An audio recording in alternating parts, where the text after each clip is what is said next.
Hello mga mare, magandang buhay. Welcome back to my mini vlog.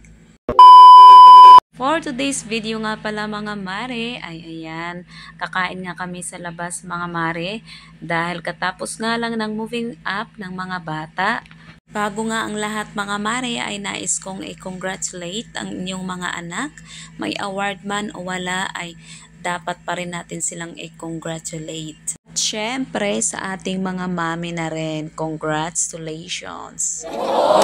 Deserve sa ating mga mami ang i-congrats dahil natapos na rin ang isang pasukan. Next year ulit, another pasukan ulit. So ayan na nga mga mare, andito na kami. Nagkaayaan nga kaming kumain sa Sangyupsal. Ayan, wow. At dumating na nga kami dito. So ayan, at dahil nga kami nga palang kumakain sa loob mga mare, so pangatlo pa nga daw kami sa pila. So ayan mga mare, napag-isip-isipan nga namin na instead na mag-antay kami, titinang nila sa iba. So chinek muna nila doon kung meron pang kumain doon or funo ba? Funo? What? So ayan mga mare, lilipat na kami dahil puno nga naman dito at mga gutom na. So andito nga pala kami mga mare. O, dito mas maganda pa. Mas maganda yung place, maluwang at di wala pang gaanong kumain. Sa Samji nga nila gustong kumain mga mare dahil matagal-tagal na rin panahon na hindi kami nakakain. At super ganda nga naman ng Samji nga puntahan namin mga mare dahil bago siyang bukas, tsaka marami siyang side dish dito. Super malawak yung place, mahangin, tsaka malawak pati. At ayan na nga mga mare, tingnan nyo naman sa loob, napakaganda, maaliwalas tsaka mahangin. Kaysa naman mag-antay kami doon, pangatlong pa kami, so meron naman pala ditong malawak. So ayan na nga, di na kami nagpapaulit, gutom na nga kami mga mare. Ayan, oh my God! Na kami agad sa side dish. Meron sila ditong kimchi. Ayan, kahit hindi ko alam yung mga pangalan na itong iba, mga potato, mga kung ano-ano man yan, mga fish, fish cake, chicken, may rice din sila.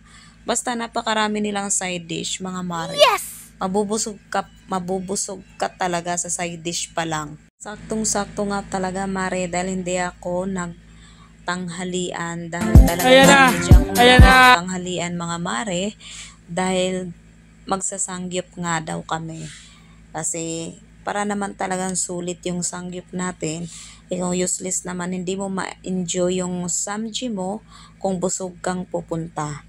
At saka mare, bawal yung leftover. Kailangan mo talagang ubusin. Pag may naiwan ka nga pala dito sa mga table mo na hindi nyo nauubos, ay magbabayad nga pala dito ng 300 pesos. So wala kayong talagang ibang choice para hindi lang kayo makabayad. Sayang din naman ng 300. Talagang ubusin nyo talaga. Pagkukuman lang kayo yung saktuhan lang.